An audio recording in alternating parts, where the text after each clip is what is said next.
Everybody, we're, I don't know, 3 seconds away. You get to determine it arbitrarily. All right, welcome everybody. Hey, Amy, how's it going? Welcome to Yaron and Amy show today. It's Tuesday. I'm tired. I've been traveling all weekend, so I'm trying to recover. Where And were you? I was in Austin Okay. Saturday, so I'll tell you. Okay. Anyway, yeah, but I'm back for a little while. I leave again Thursday for Denver, and then I'll be back. I think we're doing a show next week, right? Yes. Good. Yes. Good. Excellent. All right, so Amy, let's. You did an appearance on Tucker Carlson. I remembered his name. Wow, that's cool. I remember his name, Tucker Carlson, last night. Yes. It was really good. That was good. But what was the topic, and then I'll give you some input on. I know what I could have done a little better, right?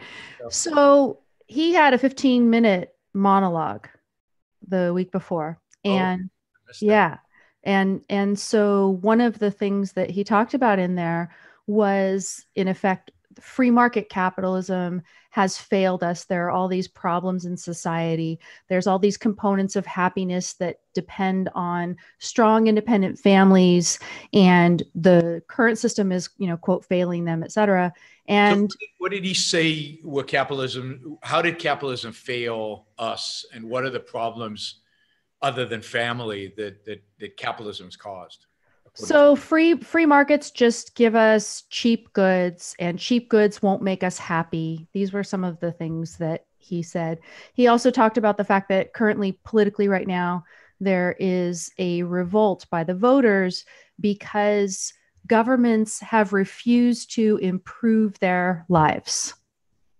It's up to governments to do that. It's up to governments to improve our lives, So, there was just, he went on about foreign policy a lot. He's very, let's get out of the endless wars and stuff like that. But there was so much you could talk about. Immigration, of course, was in there. But the one topic that I pitched to discuss with him was free markets, and how, in my view, Rand's view, free markets are indispensable for human flourishing and happiness. They may not be sufficient, right? The fact that we have a free market system is not going to make every person happy. Or if a lot of people make bad decisions, it's not going to make people happy. But that was what I pitched him. And so what I decided to do was a bit ambitious, which is to talk about the connection between values and choice. And, in particular, not the fact that the production of values depends on free will, but he opened up because he listed a bunch of components to human happiness, relationships, and purpose, and other things, right? And so he opened it up for me to connect choice to purpose in the way that I did there. And so I said, free markets are the thing that uniquely gives you choice, free choice. And what would it be like if the government gave you a list of approved purposes for your life and you had to choose from those? How are you going to be happy if that is your situation? So I think that, judging by the reaction that I got, that point came across. But then, of course, he hits you with a whole lot of other things, right? And so, he wants to be political. He doesn't want to talk to you philosophical. He wants to go to political. So he says, but Amy, as long as we have a government, the government, it provides incentives to do certain things. We tax certain things. We don't tax other things. We regulate. Yeah. And there was one line that you could have had there that would have shut that down. That would have shut that down, I think. I think something like, yes, Tucker, you're right. The government, the way it taxes and the way it regulates today distorts my choices. I would like to see, given that we're going to have taxes, given that unfortunately today there are regulations, I would like to see the government be neutral, that those taxes be neutral and minimize the intervention in my life and the incentive. So, for example, a flat tax with no deduction, no exclusion, nothing, so that the government is not trying to tell me, oh, make charitable contributions, oh, have lots of kids because you get a kid thing or whatever, but that a government that does not try to guide me in terms of the choices of my values. Because once it does, when you're in power, the values are yours. When Alexandria Cortez is in power, the values are going to be hers. But you've granted her already that it's okay for the government to be manipulated. What you want is as neutral as possible. Tax code as neutral as possible. And I think that sort of thing would have come out if, remember when I asked him, I said, so is your proposal to institute some more government controls to push people towards, right? And he diverted again and said, well, and he didn't tell me what it is exactly that he wants to do. He just said, well, the system right now is failing everybody. It's not making them happy. And so, where do you go from there? In a 5-minute segment, where do you go from there? Yeah, it's a little tricky. I agree with you, Tucker. And the solution is more freedom, not less. And right. Yeah, no, yeah. You did great, but ex post, you can always think of. No, there's different directions it could have gone. At least I made the point that we do not have a free market right now, and that I think that the evils that he's named are due to government intervention. Yeah, I would have stayed away from voluntary taxation. That's the one thing that I would have. Yeah. I mean, and so I think I have a command here: never get into voluntary taxation. Talk about lowering, simplifying, making them neutral. I like the neutral idea, or there's a consumption tax proposal, a pure consumption tax proposal I could have gone for. Well, then you open up to regressive taxes. The simplest one is a flat tax with no, but the thing is to neutralize. And the thing is to say something like, yeah, taxes are theft, the taxes are evil. But since we have taxes and right now we need taxes, this is what we should do. I think because once you get into voluntary taxes, then some in the audience are going, okay, so I have a standing order never to go to zero taxes because it's too distracting to the audience. Although some people really reacted positively to that. And so they said, oh, you mean fee for service government, which is what I proposed. And they were pretty excited about the possibility of that prospect. It's kind of cool for people to, actually think, yeah, well, this is the way that it is, but it could be different. Maybe not now, somewhere in the far future, but it could be. But yeah, I think you're right. In the short segment like that, just say, if we're going to have it be neutral and not push towards any particular lifestyle choices. The job is not to decide or to incentivize it to move us towards particular values. And one example you could give, of course, again, you need a longer segment. But one example you could give is both Democrats and Republicans have always thought for decades and decades and decades that getting people to own their own house is a good thing.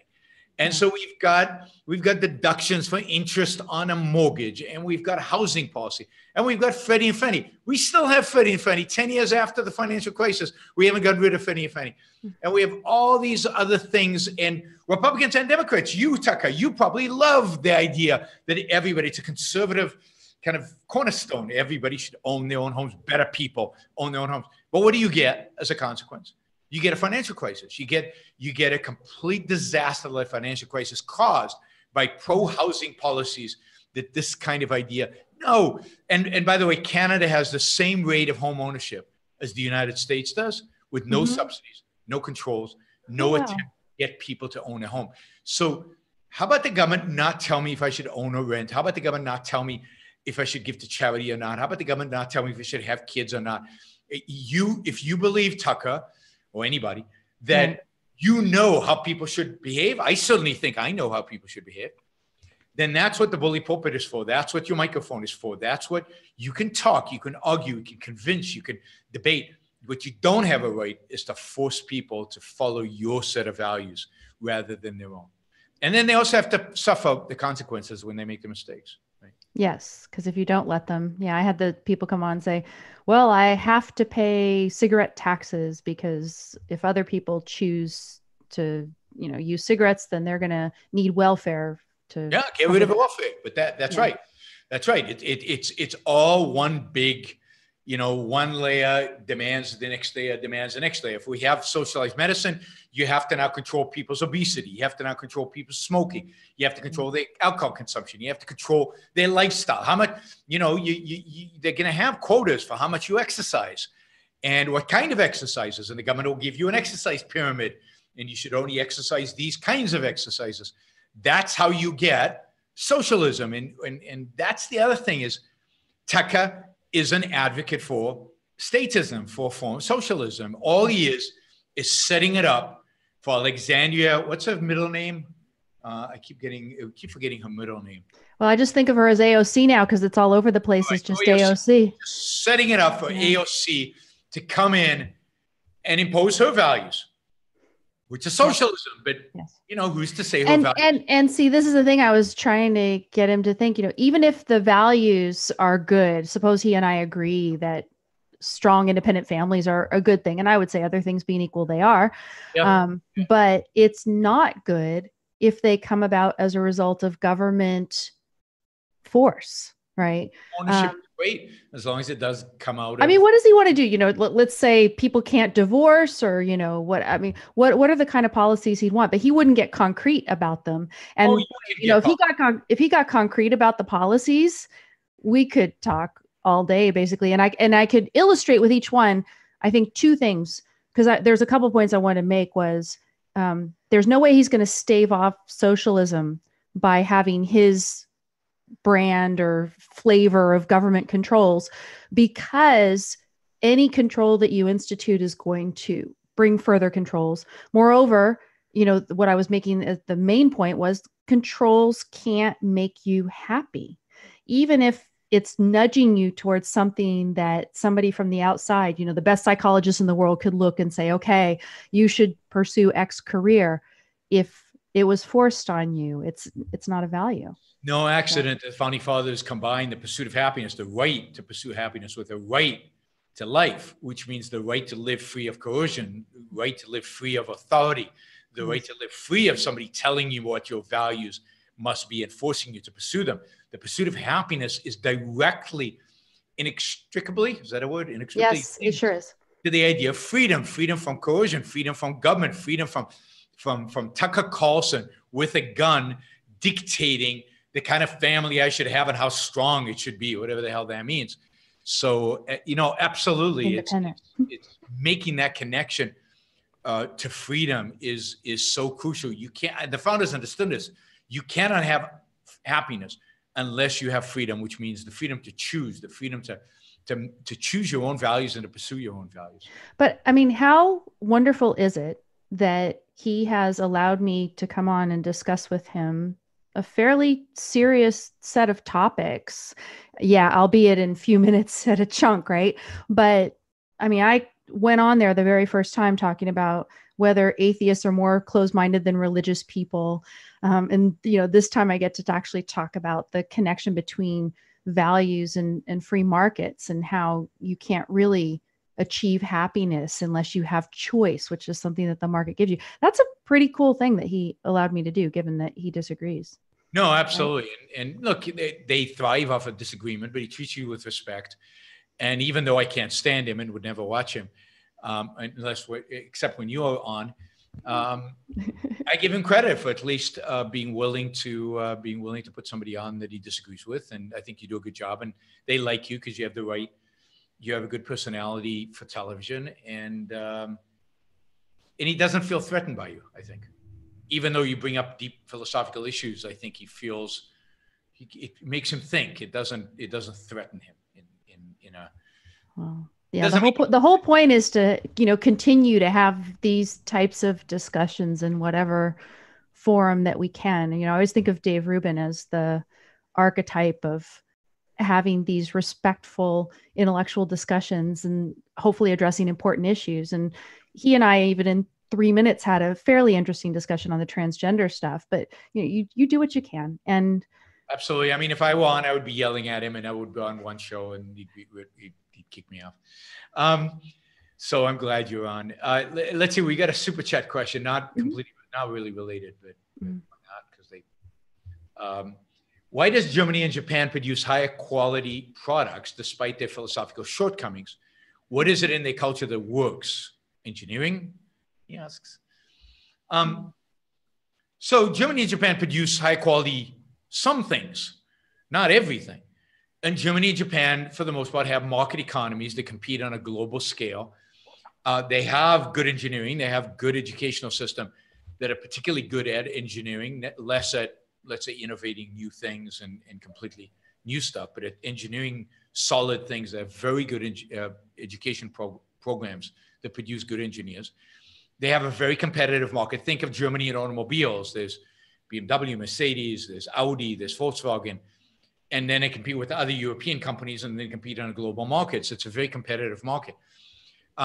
There's certain machine tools they're very good at. There's certain agricultural products they're very good at. But they're not very good, for example, at breakthrough innovation. That you have to come to the United States. Almost all breakthrough innovation happens in the US. What you get over there is great engineering, which again, the educational system is geared towards. I think the same is true of Japan. You don't get massive innovation. You get good engineers, but you also have relatively free markets. So those auto companies are all free to compete with one another. And in Japan, all the auto companies are free to compete with one another. So you have the right incentives, the right educational system, smart people with a culture focused on some forms of perfectionism, of getting things right, the German mentality, and I think the Japanese mentality of doing a good job, of being productive, of working hard, but fine-tuning everything. Paying attention to detail, which not every culture has, I think all contribute to their ability to produce that. So, but if they weren't free, you wouldn't get it. If they weren't competing in a global free market, relatively free market, you wouldn't get it. And they still are not very good at the big innovation. Somebody says Germany invented auto about 1885. All right. So the one innovation you can think of was from 40 years ago? When they were more free, right? Yeah. I mean, no, I'm not saying Germany doesn't innovate, but if you think about the big technological innovations, they almost all come from the United States, both in healthcare and in technology. So, I mean, I think Tucker's illustrating how frustrating the world is right now, because both left and the right are statists. They're both statists. They both want to fine tune our behavior. They both want to dictate how we should behave, what we should do, how we should do it. They're both, they're both pragmatic. I think the left is, if anything, more idealistic. And I think that's what makes it to young people more appealing. I think what makes the left appealing to young people is its idealism. We'll talk about that when we talk about AOC. AOC is the Objectives Academic Center. AOC, Alexandra Ocasio-Cortez. Ocasio, that's why I can't pronounce it. It's Ocasio-Cortez. Anyway, AOC. We'll talk about AOC. But they have the idealism. The right now has lost all idealism. So Tucker he mentions this, used to be libertarian. He never was a libertarian, but he at least had some idealistic view of the marketplace. He had some positive view of markets and a vision, a founding fathers kind of vision for America. No idealism on the right at all anymore. It's pure pragmatism. And a big part of what he was trying to say in your segment yesterday was the way to combat AOC socialism is to propose our own way to help people. Right. And so then if he had come in and actually kind of followed that train with me when I asked him the question about what do you want to do? Is this your proposal? The controls breed further controls idea. With any proposal that he had given me, I could have talked about, why it won't make people happy, why it's going to create market distortions for which there would be a demand for increasing government regulation, and you'd still be going down that path. And so, the answer obviously is to free things up. And where I would have gone, and this is relevant to a super chat question that you've got here, because someone's asking about compulsory education. And that is one of the things that I would have brought in, that right now with the government control of schools and the progressive education, which you did a whole show with C. Bradley Thompson about, that this is the big cause of many of the things that he talked about, drug abuse and suicide and all sorts of, horribles. And a lot of the bad things in the culture right now are caused, I believe, by progressive education. Yeah. And of course, he's talking about drug abuse and all these things, bad things in the culture. But what's government's going to do about it? Government's going to teach us that drugs are bad. Government's going to. Well, yeah, I think right after my segment, he went into legalizing marijuana segment, and he talked about marijuana in that 15-minute monologue as well. So, he thinks legalizing marijuana is so bad. If I had ever gotten with him on that too, I saw a story recently that said, when they legalized marijuana in California, I still haven't gone to get any. I was like, when did they legalize it? I'm sitting back. It's like, this is not a priority for me to even try it. Right. But I haven't gone. It's been legal for quite some time now. And I guess at first there was a big rush and people, oh, wow, this is exciting. Let's go get some or whatever. It's not like Californians weren't smoking before. Well, they were, but there were some people who are at least stopped enough by the fact that it's illegal. You know, I mean, really, I think that one of the biggest things that you would think is if it's a black market or it's illegal, you know, how do you trust the source and things like that? Because it's not a stable legal business that you can go write a Yelp review about or something, right? So anyway, I saw some statistics that said that while there was initially, quite a demand, that it had ended up, dropping off considerably after a while. It's like the novelty wears off. And of course, there are a lot of government bureaucrats, politicians who were counting on huge tax revenues because of all this marijuana consumption and everything. And apparently there's just not that much. They're very disappointed that they, go smoke some more. California's going to have to figure out a different way to balance its budget. We'll just increase our gas taxes. We've got that weird flexible gas tax that in California, you've escaped this now, you're in Puerto Rico, but in California, the bureaucrats in Sacramento, they can increase and decrease the gas tax depending on how low the actual price of tax is and what they think the market will bear, and before we'll all get mad at them or something. And so there's some bureaucrat who decides how much tax to inflict on us. I don't know, on a weekly basis, a daily basis. I don't know how often they fluctuate this thing. Tax bureaucrat who just sits there with a little...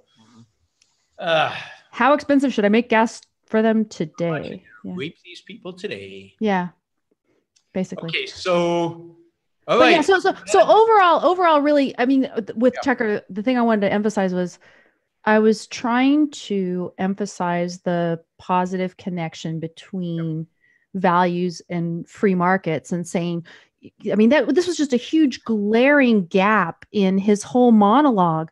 He expects the iPhone to make him happy. The iPhone cannot make you happy. If you have a cheaper iPhone, there are certain things you can do with an iPhone that can make you happy, but it's all about us. It's making the choices to live our lives in a certain way, which you can only do in the context of a free market, but there's no guarantee you will. But this is why capitalism is not defined purely in economic terms or in any terms. I mean, the whole point of free markets is that the government is there to protect our rights and leave us alone to choose our values. And then it's up to the people in the media, the intellectuals, to help guide the culture in terms of its value. But it's not ever, ever, ever the role of those people with guns to guide those values. It's not the role of government, because the government is force. The government is a gun. And you don't, as you pointed out on the show, government can only reduce our options. It cannot increase them. Government can only destroy choices. It doesn't create choices. So you want to get the government out of the business of making choices. And the problems today, all the problems that he articulated, are problems of, one, government coercion, and two, a true lack of values in the culture that needs to be addressed by intellectuals and philosophers and thinkers, not by government. And part of it's because of the, kind of relativism that's instilled in progressive education, I think. That's education. So here's the question from Aviad, who managed to use Super Chat in Israel, in spite of the fact that it's not allowed, by using a VPN. And in other words, YouTube identified him as dialing in from Miami instead of dialing in from Tel Aviv, so you could use Super Chat. That's all right. Good for you, Aviad. Was wondering, where do you stand on the idea of compulsory education? And would you consider parents withholding education for their kids as abusive? So I think it's pretty obvious that both Amy and I are against compulsory education. We're against the government involved in any of these choices. The only job of government is to protect individual rights. Now, the issue of withholding education by parents is a tricky one, but I still don't believe it's abusive. The only job of government is to protect us from force. And withholding education is not force. It's not. So parents who beat their kids up, that's force. Parents who starve their kids, that's force. Parents who don't send their kids to school. So when I read this question, there's a scenario that I thought of that you could say, okay, maybe it's abusive, and you can tell me what you think, Yaron. Imagine that you sensorially deprived a child so much and just deprive the child of any exposure to the world such that the child could learn at all. Because we have this beautiful mechanism that's going to enable us to learn. But if you could imagine a child that was just locked up and not exposed to anything enough so that the child couldn't even learn. That would be abusive. But it would be, but you'd have to be very careful. And I mean, this is I don't know how you would draw the line. I'm trying to think of philosophy of law, right? So you need to carefully draw a line. And this is why, we believe that there should be a government, and the government's job is to draw those lines. And it's hard. And the legislatures should be really, really smart, and they should be thinkers. They should be people who think about these things. Where do you draw a line? What are the considerations? What are the negative effects of drawing it here versus the negative effect? Am I protecting individual rights? Am I sure I'm not violating anybody's rights? I mean, it's tricky questions. And this is why you need philosophers of law to be legislatures. And this is why you need an attitude of objectivity, an objective approach to law in the legislature. And this is what you couldn't have with anarchy, right? You couldn't have with competing legislatures. But, it's really hard. Now you might make mistakes, and you have to be willing to adjust the law based on those mistakes. Yeah. So I don't know where the line is. There are a lot of questions where I don't think anybody's thought of where the line is. But that's where we need people like Amy who study the law and study philosophy and kind of come up with, okay, here's the principle. Here's how we apply the principle to this case. Here's where we draw the line, and here are exceptions so that the line is not too thick. Here's some exceptions and how you would get around if the line is applied in an inappropriate way. Yep. Articulate the principle clearly, and then have a lot of common law type decisions to apply it in context, and have judges who must articulate their reasons for coming out one way or another when they apply that principle, et cetera. And then you'll get some objectivity. But what you don't want is a government that decides what the right way of raising kids, what's appropriate, what's inappropriate, what's good education, what's bad education, what's not education. You have to rely on the fact that 99.9% of parents want their kids to get education. And in a free market, in the kind of world where free market would exist, the number of parents who would not want their kids to get an education or would deny their kids an education is so minuscule, so irrelevant that I don't think it would come up. Remember, you're not going to get a free market without a deep cultural shift, a real shift in how people think about their own lives, about their children, about taking responsibility for their lives, about taking responsibility for the children, what it means to have children.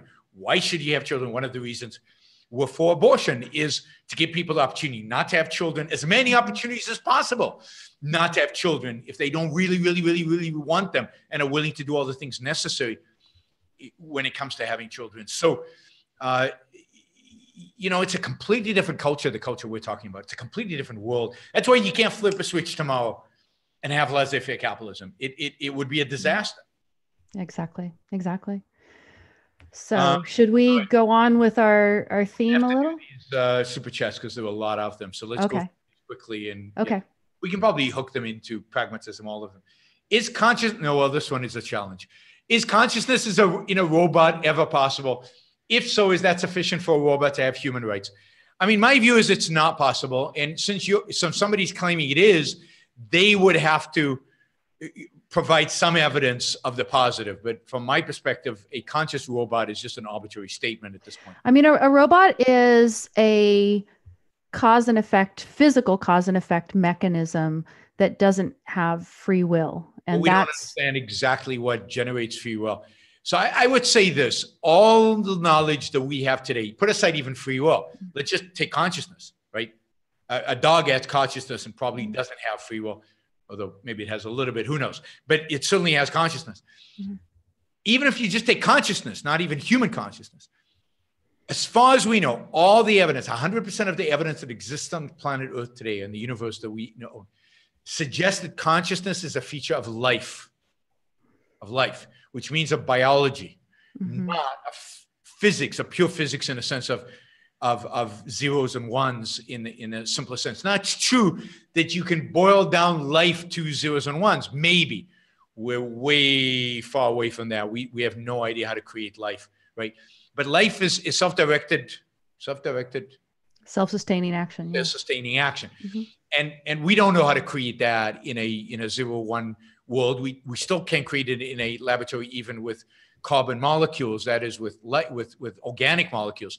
But all we know is it's related to life. So I think we have to talk about life first, and then consciousness, and then free will. I think life is required for consciousness, and consciousness is required for free will. Therefore, free will is required, life is required for free will. And as long as the robot is not alive, and as long as it's not a biological entity, I don't believe. Now, if it could... but here's the thing too. I think you have to have not only consciousness, but also self-consciousness. So I don't know that you can have consciousness without self-consciousness. No, sure you could. To have free will. Right. Because really what you want for rights is you would want to see somebody who actually has to have the need to act according to their own judgment, where their judgment, they are not omniscient, they're not infallible, right? They can make mistakes. And so they need the ability to guide their own mind freely in order to produce the values needed to sustain their lives, right? And so, I mean, there is the example of the immortal, indestructible robot that Leonard Peikoff talks about in OPAR. So that's another thing about robots, is that robots are indestructible. So are values even possible? No, they're destructible. Robots are destructible, right? Well, excuse me. Okay, but it's not like it's not a life-death alternative that they face we do. It could be. I either get electricity or don't get electricity. I charge up or don't charge up. So I could imagine a scenario where the robots face so he has an indestructible, immutable robot. Right. But here, this robot could be destructible and have consciousness is the idea. No, and this is the point. I think you're absolutely right. To have rights, the robot would have to have free will. It would have to have self-consciousness and free will. And so just consciousness would put it at the level of animals, which don't have rights. To have rights, it would have to have human-like consciousness, which means free will. And there's no evidence to suggest that's possible. Now, if you're interested in that dilemma, there is a show, there was a British show called Humans, where robots develop free will. And it deals with should they have rights or shouldn't they have rights, and how do humans deal with it, and the whole conflict that arises as a consequence. So I encourage everybody who's interested in that question to watch Humans. It's a good show. Why are intellectuals so prone to embracing evil ideas? Oh my God, that's a big question. They're divorced from reality. They don't have to, sometimes they can get all lost in their heads and not really bump up against the real world. I think that's part of it. But I think more fundamentally, it's most ideas developed in the history of mankind, intellectual ideas, philosophical ideas, have been bad. So with the exception of Aristotle, and the exception of some Enlightenment thinkers, if you go to school, who do you study? You study Plato. And if you take Plato seriously, then it leads to bad consequences, evil consequences. If you study Kant, and Kant's this dominant philosophical figure, and he had a comprehensive philosophy, and he was a genius, and he's convincing to many, many people. And if you don't like Kant, there's Hegel and Schopenhauer and all these others. There are millions of them. So if you today go to school and you're studying intellectual ideas, you're exposed almost zero to good ideas, to good ideas in terms of, or very little to good ideas that come from a system of good ideas that you can connect them. And almost all your exposure is to bad ideas. That's all the material you have to deal with, right? I mean, you took a PhD in philosophy. I was going to give you this example, right? So I took a PhD in philosophy, and there was one seminar on Aristotle, and it was on Aristotle's Metaphysics Zeta, which for those of us who are geeks is interesting because it's out, it's about metaphysics and stuff. Okay, fine. But I mean, no seminar on Aristotelian ethics or politics or any of the more real world things. And as it stood, I wrote a seminar paper for that. And I was actually proud of the seminar paper. I disagreed with the professor and I thought I had a good argument and I wanted to hear his feedback. And it turned out he assigned a grade to it, an A, but as far as I could tell, he never read it. Oh, wow. But I was, I wanted to have that discussion because I had disagreed with his interpretation of this one section of Metaphysics Zeta that he had this dispute going with this other philosopher and whatever.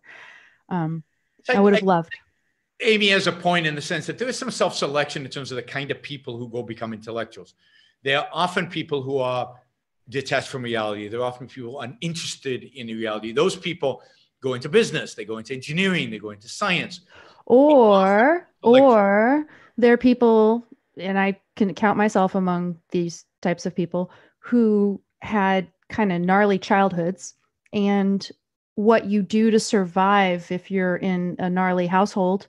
Gnarly is a California term. Sorry, challenging maybe as a euphemism.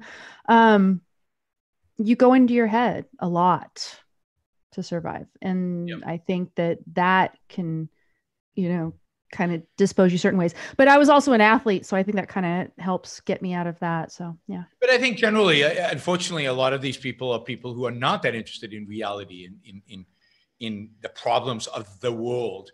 And therefore, Kant and Plato appeal to them. I think if you gave a bunch of engineers to read Kant, they would go, "Oh, this is silly. I mean, he's telling me I can't, really do all the stuff that I do, or that it's meaningless." So I think that's part of it. But again, philosophy is young. The human race is young. Good ideas are young. Ayn Rand's only been around for less than 100 years. Even Aristotle, 2,000 years, it's not that long. We've been around for well over 100,000 years. It just takes time for the good ideas. And the bad ideas resonate with religion, which has real deep roots in mankind, in the way I think, in our concepts, in our attitude towards life.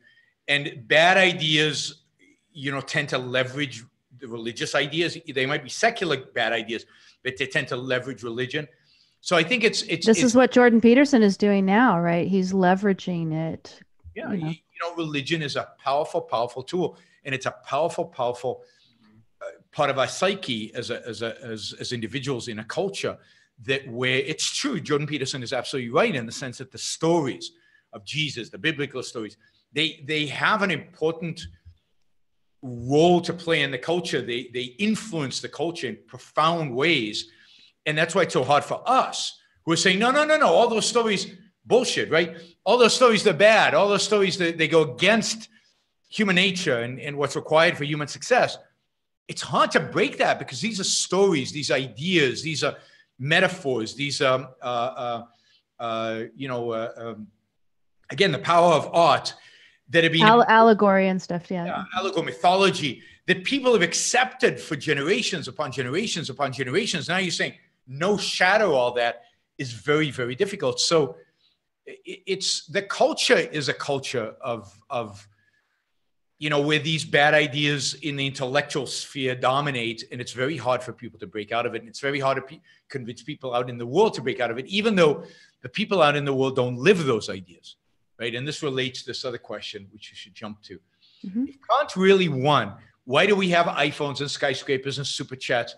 Doesn't this show the Enlightenment is more powerful than Kant? Yes, it does. So there's a constant battle going on in the world, and has been for 200 years, between Kant and the Enlightenment, between Enlightenment and the anti-Enlightenment that comes after the Enlightenment. And in the realm of academia and in the realm of ideas and in the realm, Kant wins for the most part. And politically, once in a while, he wins big time.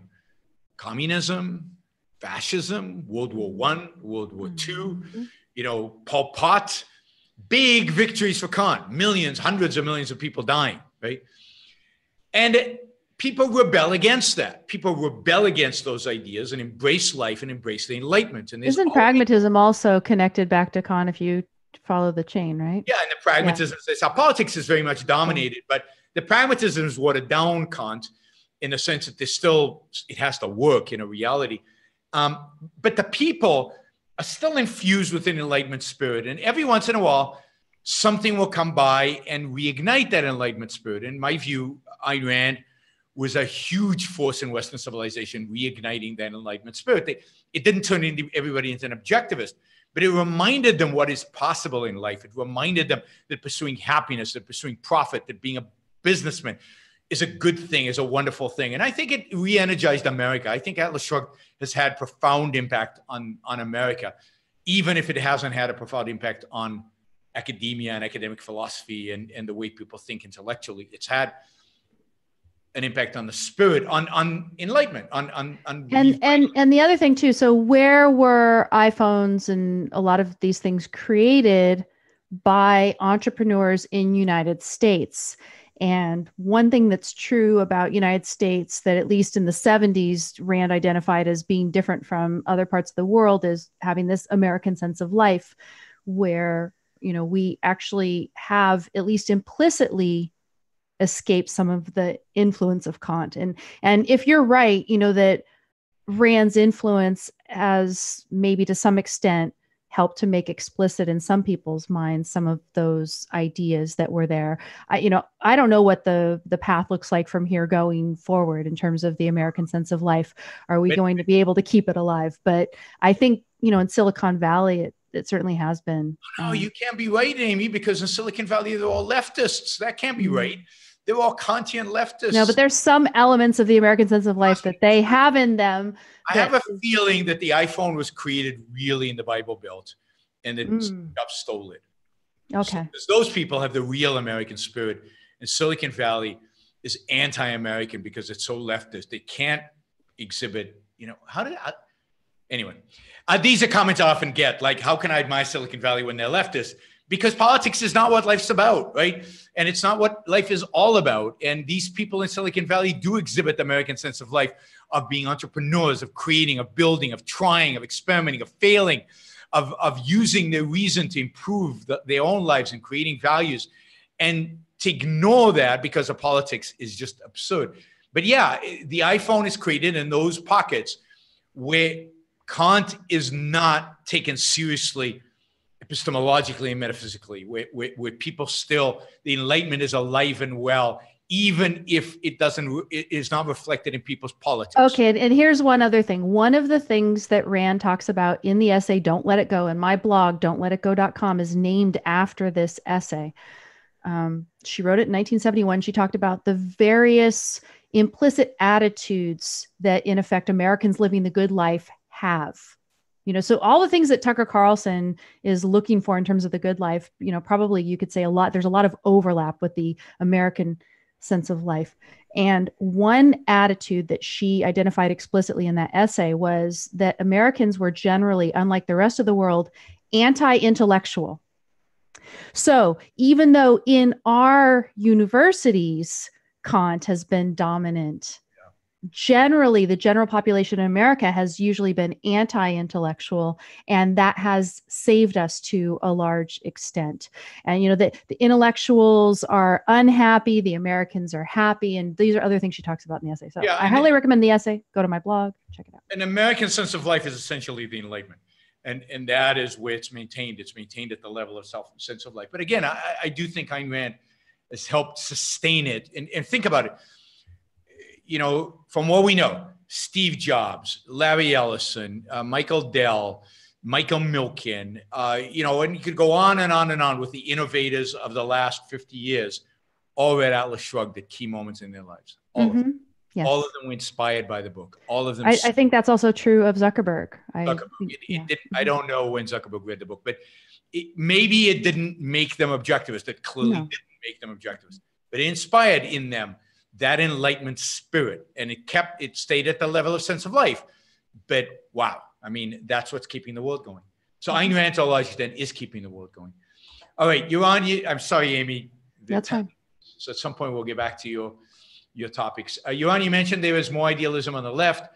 Isn't there also more nihilism on the left? Yes, there's more nihilism, and there's more idealism. So you get both, which is dangerous because ultimately what could happen is people vote the idealism and get the nihilism. That is, that the nihilists will dominate, at least for a while, even though people are voting the idealism. I always, AOC, Alexandria something Cortez, I think is a representative of the idealism. And I'm going to talk about that more tomorrow because I've got some good clips of her talking about the fact that everything is about morality.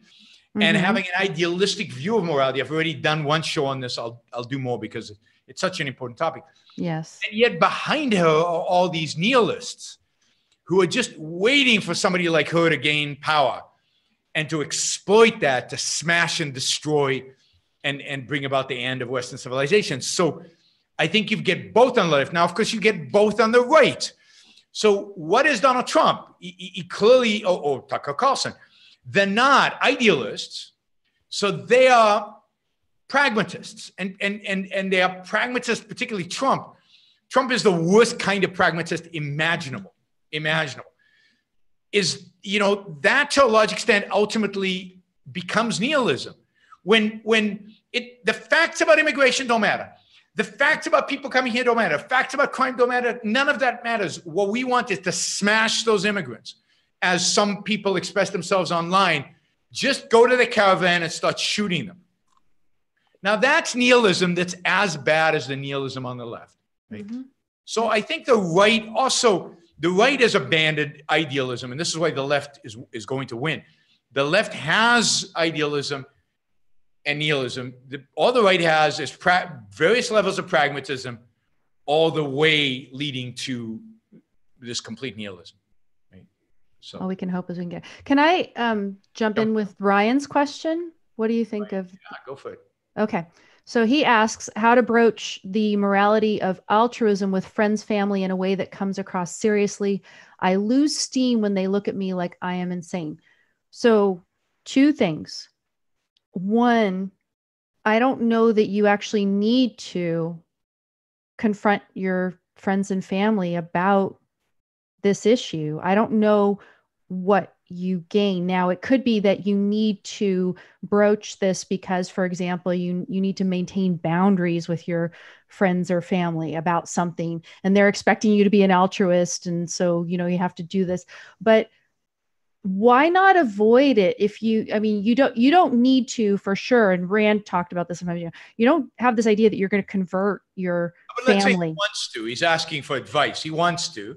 Okay. So if you want to, first of all, they have to want to have the discussion as well, right? The values are chosen sort of thing. So if they're open to having these sorts of discussions, then I would do it as much as possible, appealing to things that they care about and giving them sorts of examples about how, following an altruistic morality is going to negatively impact the things that they themselves care about. I'm having a number of discussions with Benjamin, about this issue and he wrote a whole blog post just starting the discussion about how do you more effectively convince people.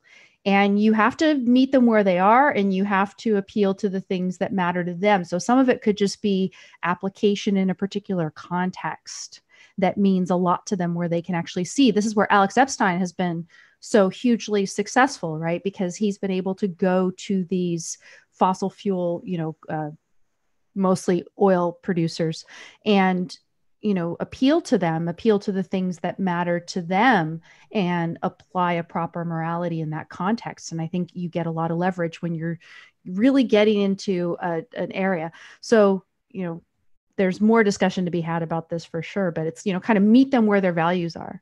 Yeah, meet them where their values are. But also in one way is just to live a good life.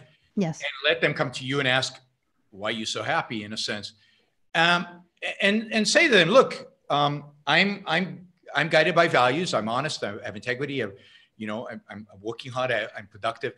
And I care about my life. And, don't involve me in your altruism, right? I'm involved in my life. This is what I do. If you want to know why this is good for you, I'm happy to explain. But don't, this is what I did. This is what we all did when we were young. We argued endlessly and we were obnoxious about it. And we went to them without being asked and started lecturing them about altruism and ego. And they don't care, right? What they want, the only way you can make them care is to show them that there's something really valuable here. There's something really interesting here. There's something important for their life. And the best way to that is to show them rather than to preach to them. And the best way to show them is to be happy, is to be successful in your own life. And then present it as I'm successful in my own life because I focus on the importance of my own life. Remember, there's a wonderful video online now that the Ayn Rand Institute just put up of Anka talking about Ayn Rand's unique approach to ethics. And the point he's making is Ayn Rand's question is, and this is unique to her, it's how do I live a good life? What are the principles necessary for me to live well? She doesn't start with, I'm against altruism. I'm against this, I'm against that. She starts with what is necessary for me to live a good life? What is necessary for man to live the best life that it can be? What are the principles I should follow? And if you go to them with that, rather than with attacking their altruism, go to them with the benefits of, well, how do you live a good life? What does it require? Well, first of all, more than anything, it requires thinking about it. It requires actually focusing on my life, which is what egoism is all about. It's what is good for me. How do I do that? Right? So emphasize the positive. Don't just yell at the negative. Don't just attack the negative. All right. Let me just do these two liberal Deutsch questions quickly because he's upset at me for not wanting to travel to Germany. I don't like traveling in Germany. I don't like Germany. I apologize. When I mentioned that, I thought of you, liberal Deutsch, because I don't like the language, there's too much of the association in my mind and in my awareness of what happened in Germany not that long ago historically, and it's associated with me with the language and with the place. And when I'm there, I think of it. I can't avoid it. Yeah. But you are right. He says, implanting the antidote to Kant right into its germ cell should be a fun conquest even Patton would envy you for. Well, anything that causes Patton to be jealous of me is okay with me because he's a hero of mine, in spite of the fact that he was a little insane. Yeah, I agree with you. So it's not that I don't go to Germany. It's not that I won't go if you invite me. It's not that I would ever turn down a university that wanted me to come and speak.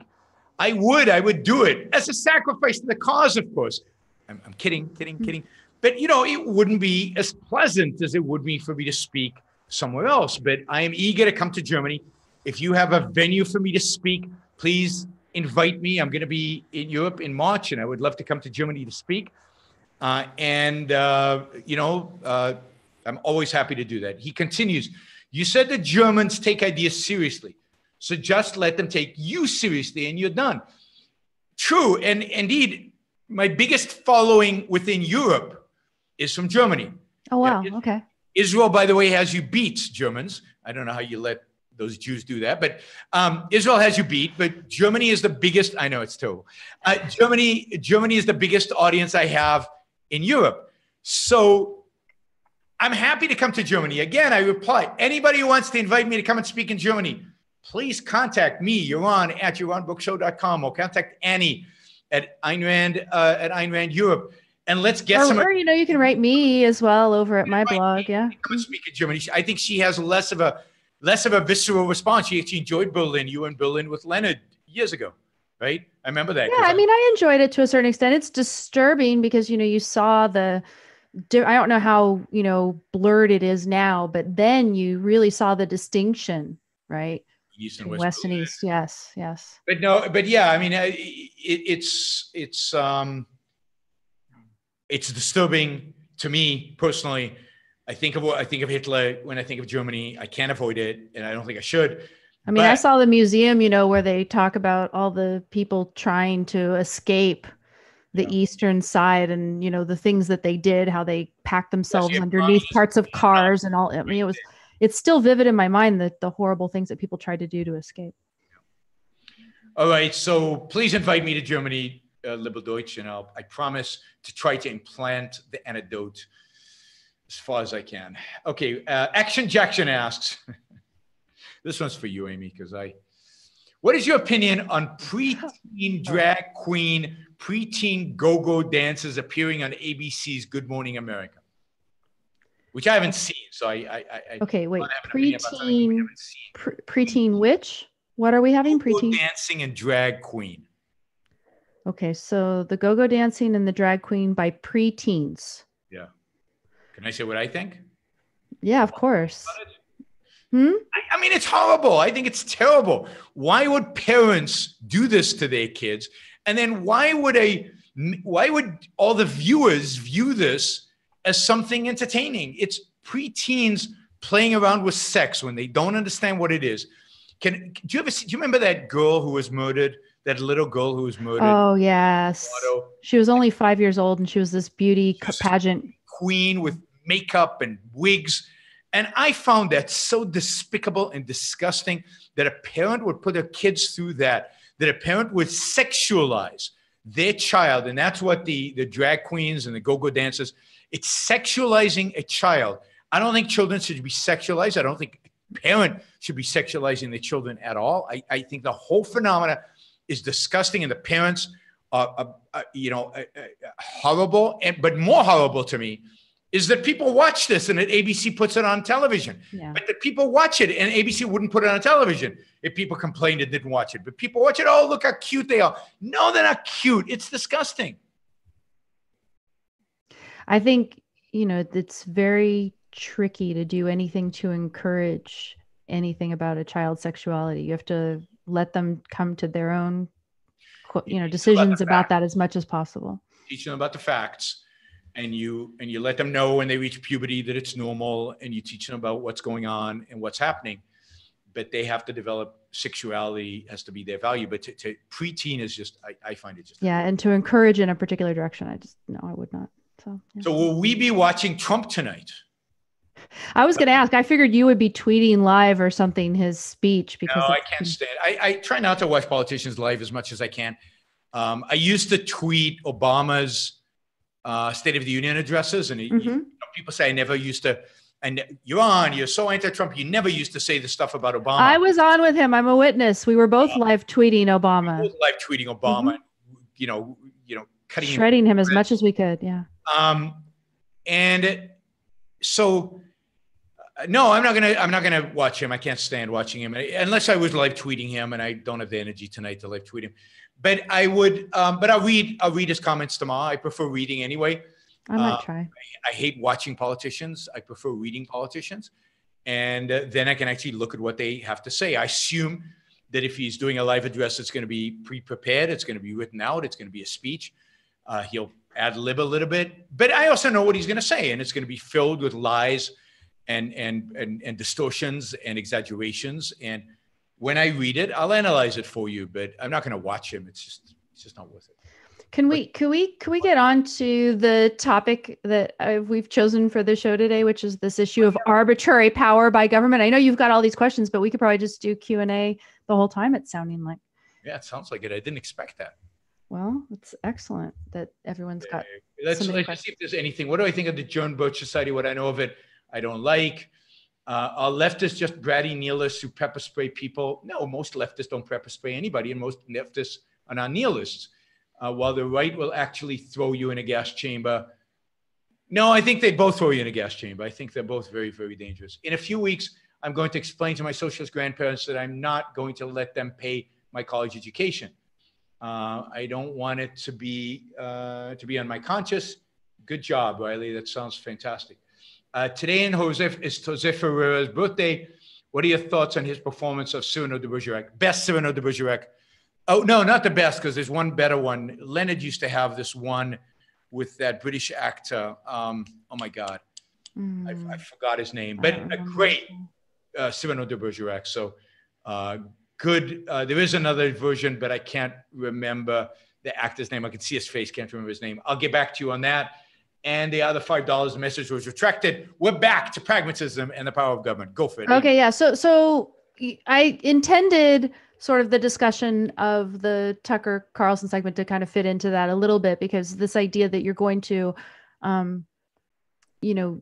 choose different government interventions in order to push people towards family and stuff. It's leaning towards the arbitrary itself because it's so vague. How do you know which sort of intervention is going to push people to have strong, independent families? It almost just becomes the personal. Well, you can imagine if you were in Tucker's head, not allowing gay marriage, maybe, or not allowing divorce, marriage penalty, or making divorce a little bit more difficult. I don't think he would come out against divorce, but he would make it more difficult, or not celebrating. I don't know how the government would do this, not celebrating single mothers, but I don't know how the government would get involved in that. Maybe a tax penalty on single mothers, not giving welfare to single mothers, or, finding ways to penalize the behavior he doesn't like. Penalize means taxing, because he talked about tax policy, right? Mm-hmm. And benefiting behavior he does like. So if you're a woman and a man and you have 7 kids, huge tax breaks. Right. If you're 2 women having a kid, no tax breaks, maybe a tax penalty. Single mother, tax penalty. So something like that is what I could imagine him doing, using the tax code to penalize bad behavior and reward good behavior.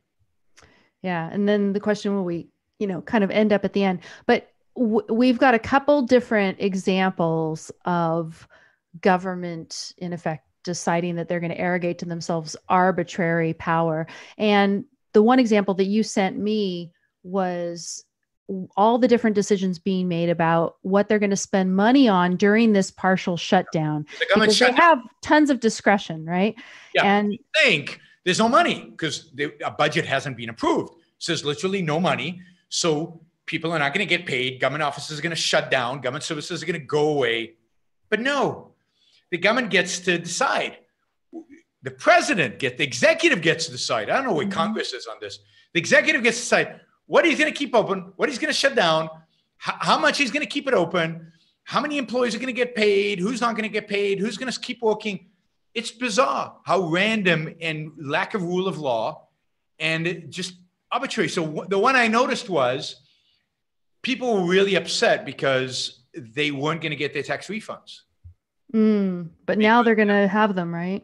So he decided, oh no, we are going to exclude tax refunds from the shutdown, and you will get. And I was going, why this and not 1,000 other things?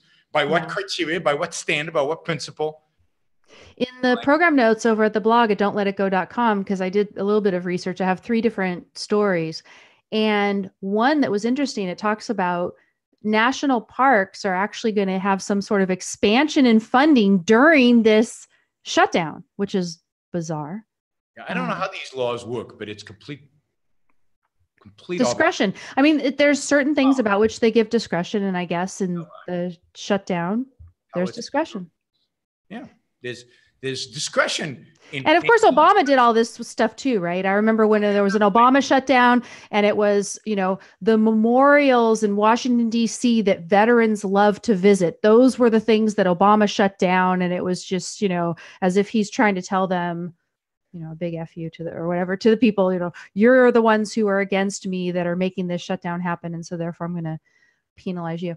So that's one. But here's another one that when you talked about arbitrary powers, this fits right into it. Here's Donald Trump tweeting today, and he's bragging about his economic numbers. He says, economic numbers look really good, looking really good.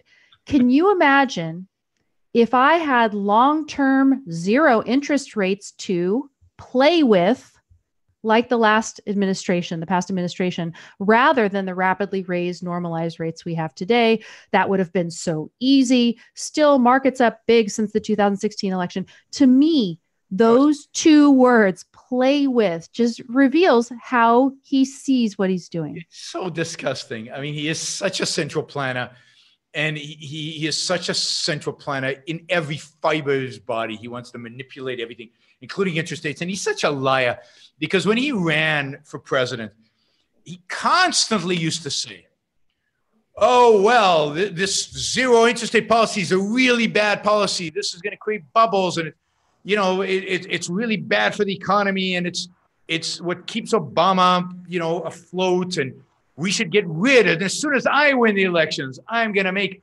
rational interest rate policy and not allow this 0 interest. Now he wants 0 interest rate policy that he can play with.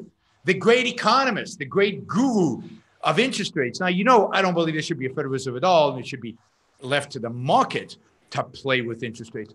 But the idea of the dictator-in-chief, the central planner-in-chief, playing with interest rates, manipulating. Well, so the way I interpreted the tweet was that the 0 interest rates would create some sort of a financial climate, and he could play like at a sandbox, So there's this 0 interest rate.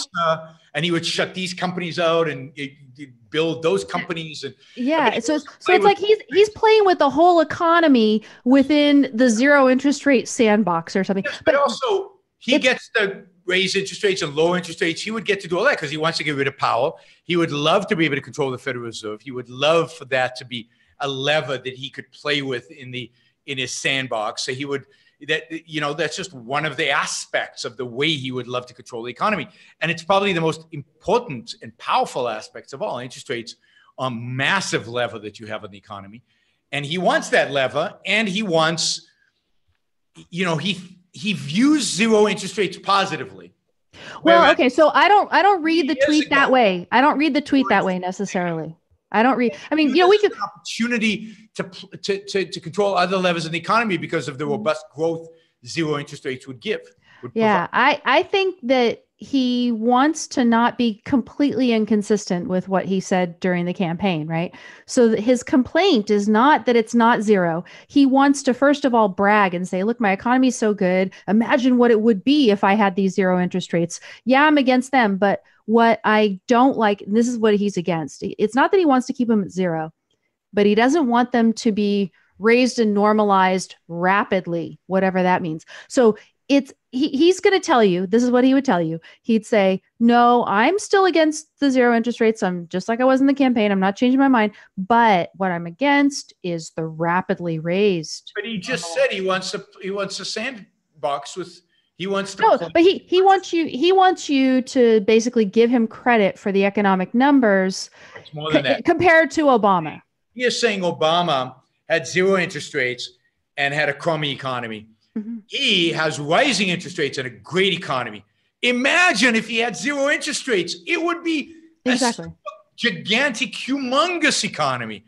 That's what he's saying. He's saying he's not channeling the rational economics of Trump under Obama. He's channeling the humongous potential of the U.S. economy under Trump. Now see what he's done to us. We're debating. We're debating about this. I do think I'm right, but it really doesn't matter because what I wanted to draw your attention to more is this attitude of his that it's play. Yeah. That but to me that's control. With it. To me that's control. Playing is control. That he can play with the economy. He can control the economy. He can be arbitrary about it is what I'm. Yeah, he's a central planner. He can, but his goal in playing is to make it better. But he's going to move pieces around. He is going to be the central planning chief. He's a dictator. He's an authoritarian at heart. I've always said this. And this is an example. He wants something more to play with, something more to facilitate his ability. Okay. So then he likes the shutdown because he has so much discretion about how to spend the money during the shutdown. Yes, absolutely. And it plays to his base, and it's an opportunity for him to rile against immigration and to rally the base up. And he might win the shutdown. That is, he might get some kind of wall. So he'll probably compromise and get something because I don't think he cares about a wall. He doesn't care one iota about a wall. But it's a great opportunity for him to be in the headlines, for him to be the center of attention, and for everybody to talk about what he wants us to talk about, which in this case is immigration. Yeah. I mean, he cares about it to some extent, and that he wants it to create a demand for steel, because that's one thing he was bragging about in the tweets, right? Is that everything is calculated to just to show the Americans that he's for them, that he is going to help them in some way. So he'll tweet about the steel, but then he won't tweet about the users of steel that now are going bankrupt and the auto companies that have declining profits and all of that. That doesn't interest him. He'll only give you facts if those facts are supportive of his case, and he'll ignore everything else, and then he'll make up a bunch of facts. Anyway. Yeah. I'm looking outside in California here at the most beautiful sunset. There's just like Maxfield Parrish style clouds going across, like in horizontal lines across the sky, and pinks alternating with blue. It's crazy. It's just gorgeous out there. So I was distracted for a second, but so I wanted to talk, if you are okay with this, a little bit about this poor woman. Rahaf is maybe how you pronounce her name, Rahaf Mohammad. I mean, this is a test, right? Any country that has a proper foreign policy. So tell us about the woman first, because I'm just okay. Okay, so Rahaf Mohammad is only 18 years old, and she decided, per quotations from her in the New York Times article, that she was leaving her religion, that she is an atheist. And she also took a very risky step, which was she's from Saudi Arabia. Her family was vacationing in Kuwait. And she saw being in Kuwait, where travel without a male guardian is allowed versus Saudi Arabia, she saw her opportunity to go ahead and get on a plane and try to leave her family. And part of it is because she says she had suffered abuse. At one point, she had been beaten up because she got a haircut that her family didn't approve of. She'd been threatened with being killed. She actually said she tried to kill herself when she was 16. She didn't succeed. Her family didn't get her help. Horrible situation. And so she decided to try to escape. And she, I think, had a visa that was going to get her to Australia. Yep. But when she stopped in Bangkok in Thailand, I don't know if the airport actually is in Bangkok, but it's in Bangkok. Our embassy is there. I know that because I've been tweeting to them. But she was intercepted by the authorities because her father, apparently said the Saudis put pressure on the authorities. Yeah. The Saudi embassy, yes. Saudi authorities put pressure on the Thai authorities to stop her. They apprehended her. She was apprehended. Her passport was taken away, and she was basically told that she would be extradited to Saudi Arabia. She would return to Saudi Arabia, and her father was there, and he was going to take her back. Or sent back via Kuwait or something. I'm not sure which. But there was a flight that was going to Kuwait. Legal age. She can make her own decisions. Didn't matter to them. Didn't matter. No. And, supposedly it was that she's insane. But then when they asked, they doesn't have any evidence that she's actually insane or disturbed or anything else. Of course, if you leave their religion, they think you're insane. So there's that. But, what she ended up having to do in order to avoid being put on that plane is she holed herself up in a hotel room. They had her in an airport hotel. They said, you're going to wait till this next plane tomorrow, and then we're going to put you on it. She put all the furniture against the door, and she started tweeting. She created a Twitter account, this one that I linked to in the program notes. And she just started tweeting about her situation. And she said, per the UN, I claim asylum and I'm seeking and everything. And she created this big stir. And there's a whole bunch of us, me included, who have spent a lot of time just drawing attention to her. New York Times picked up the story. Kudos to them. But she now, as far as I understand, her visa to Australia was revoked, and I don't know why, but before they were talking about, well, you can't have a visa if you don't have enough money and things like this. Well, there's probably pressure by the Saudis on the Australians. Yeah. And so there was enough attention brought to it. And also she, barricaded herself in this hotel room. She wasn't going to let them take her out. And she's live tweeting from this place and video and everything. Drew enough attention such that the UN eventually was permitted to come in and speak to her. And as I understand it, her current status is that she is under the custody of the Thai police authorities, but in coordination with United Nations. And she is seeking asylum. This is, what does she need? She needs a country that offers religious freedom and equal rights for women and a reasonable prospect of safety. Yep. She needs those things. It is unfathomable that in the 21st century, we can be on Twitter witnessing a woman who is at risk of being, at 18 years old, turned over to a family who will likely kill her. Why? Because she left her religion and she's disgraced them or whatever it is, Nobody will do anything about it. Yes.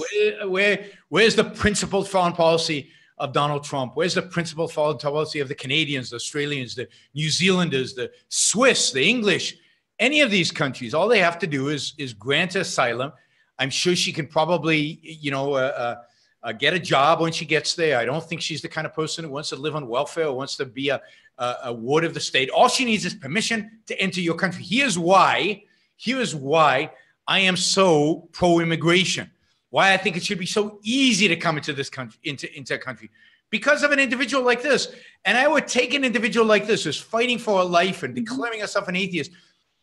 She is so much more important. She's a million times more important than some Mexicans that you don't like, that might cross over the border as part of it and drive down wages or whatever. It just drives me. I'm basically in awe of this girl. I mean, imagine you are 18 years old and you decide to declare. I mean, I declared, or I don't know when I declared it, but I, decided I was an atheist at 12 or whatever. But in my family, there wasn't this anti-atheist pressure that there. I mean, if she leaves her religion, she is risking her life. She was an apostate, and, yes. and by Islamic law, she would be killed. Yes. And we're talking about Saudi Arabia that has money, resources, influence, people everywhere, and her life is really in danger. This is not a joke. And then no country will step up and take her in. Tells you all you need to know. We'll see. Maybe somebody will step up. All you need to know. It's early days. I mean, this was happening on Sunday, and then Sunday night I was out there. I have one connection on Twitter who knew some people in State Department, whatever. And what I heard is we're watching it.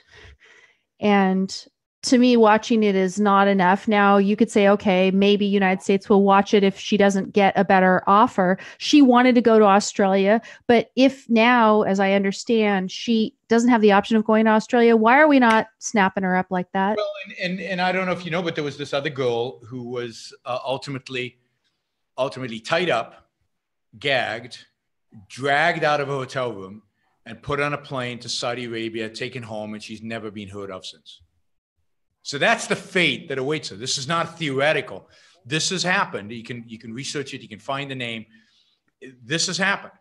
And the other thing I've seen on her feed is endless people threatening her life on the feed as well. So this woman, ally. This is the enlightened kingdom of Saudi Arabia. These are the people there. This is what we support. This is who we defend. This is who we sell the most sophisticated weapons in the world to. This is who Donald Trump dances with. No women, by the way, when he danced. This is who Donald Trump dances with. This is what we kiss their boots. This is what Obama bowed to. This is some of the most evil, primitive, barbaric culture in the world. And we just, what the hell? Let's sacrifice another 18-year-old girl to it. So Rahaf Mohammad, we are going to continue to watch the situation. We are with you. And I'm ashamed that our embassy has not just snapped you up. So that's just horrible. Okay, Kaiko asks, should we be forced to disclose financial ties? It depends. In the private sector, no, not unless it's contractual. In the public sector, sure. I think that if you're going to get a government job, you should disclose what your financial ties, what your business ties are. Of course, it shouldn't matter, right? I mean, the biggest problem right now, the reason that it's so much news what Trump's business ties are and everything else is because the government has power to manipulate the economy and pick winners and losers such that those ties matter. If government didn't have this power, I don't know that all of those things would matter. It wouldn't matter. Still think you'd have some of it, but it would be trivial. Yeah, it'd be far reduced. And maybe you'd say, okay, well, if you have financial ties to XYZ industries, then, right? Yeah, it would have to be like defense industries, or industries that still have ties. Prisons, something. I'm thinking. So even in a rational society, some industries, a few, would have ties to the government, primarily defense, police, security. Right. Like that. Right. All right, Akila. I can't pronounce your name. Sorry, Akila. I can't pronounce the rest of your name. Ask a very philosophical question that we're going to have to kind of get to on another time, but I'll just give a brief answer. What is the primary choice to focus? It's the choice to focus. What makes it primary? Nothing else. You can't do anything else before you do that. That is, to think, you have to first focus. To think, you have to first observe. You have to first be engaged with reality, whether it's internal reality, introspection, or external reality. You can't introspect. You can't think. You can't reason. You can't form concepts. You can't, without that initial focus with reality. Yes, I see the color of the wall. I see its contours. I see what's out there. That is the primary. How does one initiate a state of full focus? That's what free will is. It's that effort that you exert to bring yourself into focus. That is the essence of free will, that effort.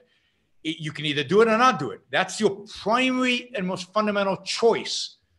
How does it happen? You just do it. That's how it happens. How do you maintain it throughout time? Practice and effort and choice. You have to choose to do it. It's as though one can forget he is in focus. You have to, that's what happens. Like, you don't think about how to shift gears on a manual car. If you've driven a manual car your whole life, it just happens. If you train yourself to be in focus. Now you have to continuously ignite it. You have to continuously choose it. It's not automatized, but once you choose it, it becomes easier and easier and easier. And then one of the other choices too is there's a number of, like we say, driving a car. Yeah. You can drive a car very well, almost automatically, while you're thinking about other things. And so one of the big choices you have to make is, what things can you allow yourself to do in an automatic fashion, and what things do you need to actually devote the focused attention to?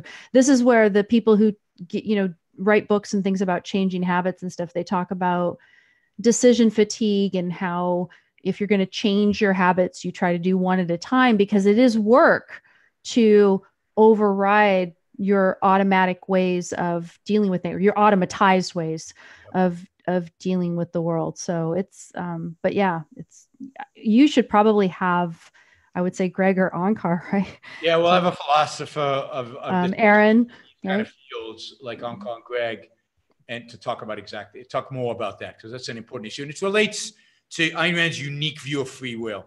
And the Ayn Rand Institute is going to be producing a number of content relating to this. One of them is going to be a discussion about this issue with Dave Rubin. So it's going to be a while before it comes out, but I'm very excited about it. And it's part of a series we're doing with Dave Rubin. And part of it is to engage with these ideas that people like Sam Harris bring up around free will. All right. Excellent. You seem to imply I think this is the last super chat. Okay. Mm-hmm. Well, last two. You seem to imply that the EU statism is better for Germany than lesser local statism. Just because it is Germany, isn't that unprincipled? No, Germany has a character. Germany has a history. One can't ignore the character, the intellectual character, and the history. What about hate speech and Holocaust denial laws? Those are terrible. Those exist in Germany, and they exist in the European Union, and both should be eliminated. So there's nothing to suggest that if Germany left the European Union, it would be freer. I think there's a lot to suggest that it would be less free. Immigration being a good example of that. So for Germany, it's probably reducing its statism by being in the EU. Now, I'm open to being wrong on this. So you can show me examples where, German politicians wanted to become more free, but the EU didn't allow them to do that. But Holocaust denial laws were invented by Germany, and they were implemented then by the EU, but they started in Germany. Those were the first anti-free speech laws post-World War II. Isn't it true that, other things being equal, if Germany is in the EU, then for German citizens, there are more choices that they are free to make with regard to trading partners, people that they can hire from outside Germany, et cetera, and that therefore it's going to maybe... It actually depends on what Germany would do if they left the EU. So this is my argument about Brexit. Yes. If Germany left the EU and declared itself a free market, free trade, free immigration with other Europeans, put aside the Muslim immigration for a minute, free all of this stuff, then fine, it would be better than if it stayed in the EU. But what are the odds of that happening? Even in England, in the UK, it's not happening. So Germany, it's very, very, very... Yeah, and that's why I was saying other things being equal, because the purpose of the EU was, as I understand it, and when you look at, for instance, the privacy law that the EU has been putting out there, the focus is on facilitating free trade among the... It is, but of course they do that through regulations like the privacy law by stuff that is very bad. And then it's imposed on everybody. You can't opt out of it. So if you in Germany say, oh no, the privacy law we don't want, you can't do that because you got the EU. So the EU imposes its statism. Now, the idea of the statism is always to make life better in some way. They always use that excuse, even though that's not what it's about. Okay, last question from the super chat. Can you say something in Yiddish? This is liberal Deutsch is on the roll. I can one word. You know a word? Schlep. Schlep. Okay, schlep is. That's a great word. I love that word. Schlepping things here and there. Chutzpah, I don't think is in Yiddish. I think that's Hebrew. I don't know that's a word even. But no, I can't because I don't. The only word I know in Yiddish is a bad word. So no, I can't on air say anything in Yiddish. You don't know more words in Yiddish than I do? No, I don't know any words in Yiddish. I mean, I'm sure if somebody mentioned them, I'd say, yeah, I know that word. Like schlep. I'm not even Jewish, and I grew up with that word, just loving. That's the perfect word. It's a great word. Yiddish was not a language anybody spoke around me. It's not a language. I think it's a Yiddish word. Actually, I don't even know for sure it is. I think is a Yiddish word. Yeah. Okay. Yeah. Oh my God. Do a history of Christianity lecture. If I knew Christianity well enough to do a history of Christianity, we've got to have James Valiant. James Valiant knows everything about history of Christianity. Okay, we can interview Jim Valiant at some point. Yeah. All right. Anything else? I interviewed him, by the way, on my show. I can. Okay, so go to Amy's show. Jim Valiant did a history of Christianity. And he's done a series of interviews recently. If you go to James Valiant's Facebook page, he's been sharing them a series of interviews more recently, because I did mine a couple of years ago. So do you want to look at some of these other stories? We're getting out of time. Yeah, it's already an hour and 25 minutes. What are the stories? Let's see if there's anything that we really have to do. Well, do you want to give a preview of AOC and her radicalism? I'm going to do that tomorrow. I'm going to do a whole show on that. So okay. Because that's a good issue. China offers Trump a trade peace deal. I mean, I've said this all along. China is going to offer something. Trump is going to declare victory. It's going to be meaningless. It was probably stuff China would have done anyway. There's going to be no big, substantial breakthroughs in the China thing, unfortunately. I mean, because I don't think the United States wants them. I don't think Donald Trump really wants free trade with China. I think it's more likely, here's a crazy statement, it's more likely that China wants free trade with the United States than the United States wants free trade with China. That's a sorry state of affairs, isn't it? Leadership in China probably knows more economics than Donald Trump does. Yeah. Yeah. And is willing to. That's a whole discussion about foreign policy. Let's leave that for a future show. We should probably do something on Bolton and Turkey and Saudi Arabia and Syria, and they're leaving Afghanistan. That'll give us a good excuse. Maybe next time. Lots of super chat, but with Patreon now crashing, this is a big source of revenue. So, right. Yeah, excellent. It's supplementing it's making up for. So what is the alternative to a month on Patreon so far? It's down by $1,000 from December to January. Are you going to stay on Patreon then still? Until I figure out the alternative. There's an alternative yet. Okay. Trying to get it set up on Subscribestar, but it's still not working properly. And I'm still waiting for Jordan Peterson and Dave Rubin for their solution. And what I am going to do is on my website, I'm going to have a subscription option on the website where you can make payments directly on the website to me. And I will include there a variety of different payment options, or one of them being Bitcoin or Bit something. So people will be able to support me even if a particular... See, I don't think anybody's coming after me. I don't think Patreon would dump me, but I just don't like dealing with them given the arbitrariness of their decision making. Yeah, there was somebody who was calling into question some of it, but I looked through this guy's argument on the video. I don't know if you saw that video that was going around, and I decided there were certain questions that he didn't answer about Patreon and them not consistently and reliably enforcing their terms of service in a way that would make anybody worried, in terms of relying on income there. For me, I did not have a very big Patreon, and I would definitely like to be able to take in an income doing this. Everything I do, by the way, everybody, it's free. I don't get paid anything to do any of this with this, Tucker, anything. So if you want to make a donation at my blog at don'tletitgo.com, it is very welcome. There were a couple people who just before the end of the year made a little donations to me. Nice. Thank you very much for people who did it. I didn't go out and ask for it in particular. The best way to do that is on her blog. Don'tletitgo.com. I've got program notes there today and stuff. So Thanks to everybody. I always think each time I'm with Tucker, I don't know if he's going to invite me on again, but he's been inviting me back, and I'm going to continue to pursue that as much as possible. And it's kudos to him for letting me discuss. But as it stands right now, I do not have a career at this, although I think I would enjoy it if I did. It'd be nice if I could. We'll see. Good. Well, I will be on tomorrow. I will be on maybe on Friday from Denver. I'll be in Denver on Friday. Mm-hmm. And then we're back on Tuesday. Yes. And then I don't know after that. So next week, I'm going to do a lot of shows because after that, my travel schedule gets nuts. And I don't know how many shows I'll be able to do. So we're going to try to cram a bunch of shows next week. You'll also notice that I'm putting up like a short video every day is going up. I've got a volunteer, a Christian, who is splicing all my videos up and creating these short videos. And it's great. So we're putting up a lot of those. Amy, are you doing a show this week, next week? I am not sure because I'm ambivalent. I really need to finish my book. Finish the book. And yeah. I'm pro Amy finishing the book. Yes, because that is, I think, the thing that would get me on more different shows and then give me an opportunity to perhaps get a real position. Good. And I will be in Europe, and my speaking schedule is on my website, yaronbookshow.com.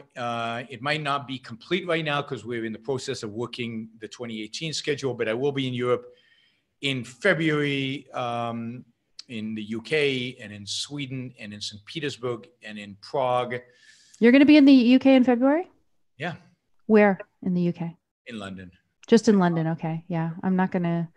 I'm flying through London and come. That's it. I'm going to be doing high schools in the UK. I'm going to be speaking at probably 10 different high schools in the UK. I'm looking forward to it. It should be exciting. And I'm doing a debate at Kent. And then I'll be back in March. And in March, I'll be in Amsterdam, and I'll be in UK again. And I'll be in Israel, and I'll be in, I don't know, in somewhere else. Bunch of other places.